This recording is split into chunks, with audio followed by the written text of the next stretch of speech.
We actually have that already. They're called men going their own way. And I don't mean that to insult them. I don't mean, because I know a lot of you here have maybe found me through the MGTOW.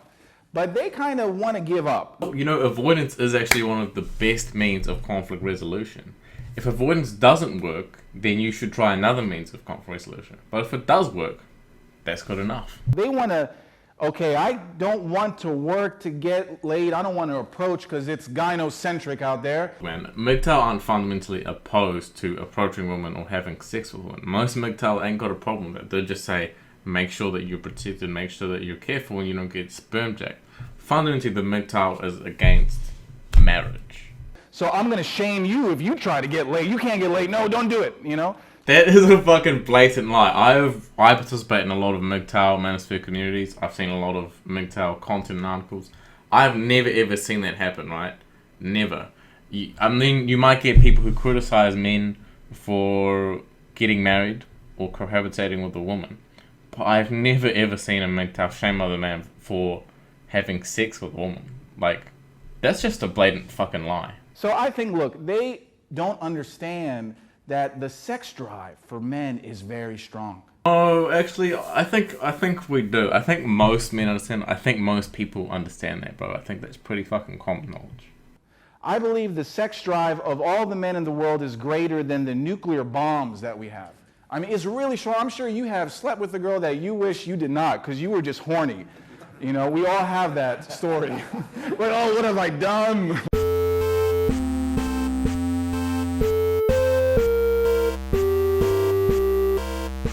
What have I done? So we have to construct a solution that accounts for the fact that our sex drive is humming. Alright, then here's a few solutions which take the male sex drive into account. A, jerk off. B, have sex with girls. C, get a sex robot from Japan. D, use that sexual energy through physical activities. And MGTOW is not opposed to any of those. And even when you get older, you're still going to want to sleep with a woman. So a ideology has to account for that. And unfortunately, these guys, they don't. They think that, oh, we just won't even try and things will magically work itself out. Again, the MGTOW, not opposed to sleeping with girls. Some of them might be monks, but they're not saying that other people can't do it. They're just saying, hey, me, I'm not into that. You know, also, most men in the past did not reproduce, which means that they didn't have sex. You know, it was only those top alphas that had the sex and the reproduction. A lot of those men below them, they didn't do any of that, right? And, you know, that society, that way of living, that worked out, and the men didn't explode because they didn't reproduce. Another thing here is that sex is an appetite, kind of like hunger is an appetite, right? It can be stimulated by external stimuli.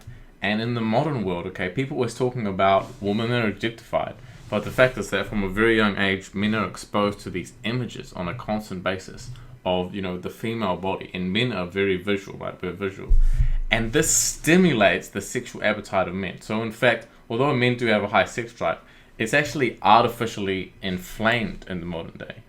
But no, so I think, yeah, this is a growing thing here, because approaching girls is hard, guys. It's hard. You know, I'm sure you remember the first time that you did it, you're really nervous and shaking and scared. It's tough.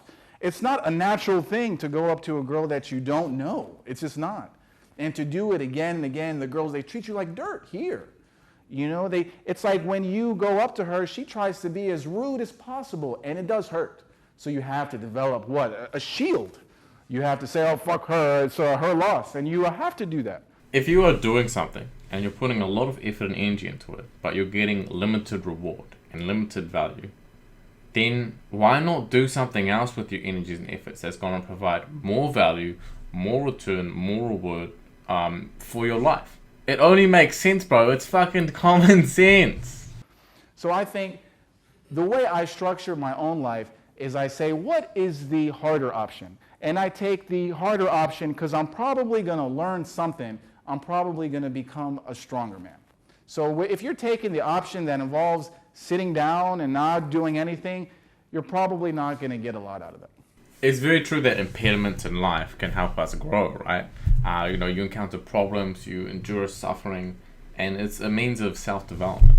But this idea that, if you're not chasing tail, if you're not chasing woman, then you must be very unproductive in your life. You must be not doing much. You must be in the basement playing computer games. And, it's not true. A lot of men who choose not to make women top priority, they put a lot of effort in, just as much effort as a lot of PUAs put into chasing women. They just put the energy into different things. Things like their career, like I said, like their hobbies, like their health, like relationships with their friends. There's so many other things in life that you can put energy into besides women. And not all men are like that, especially the herbivore men in Japan. A lot of them will say, I'll just work part-time and, I want to watch some animes or something. But again, that's okay, right? This thing that Roosh V is talking about here is he's making those men buy into the age-old thing, which is that men are utilities. And we have to be productive. We have to take that hard run and slog it out for the benefit of others.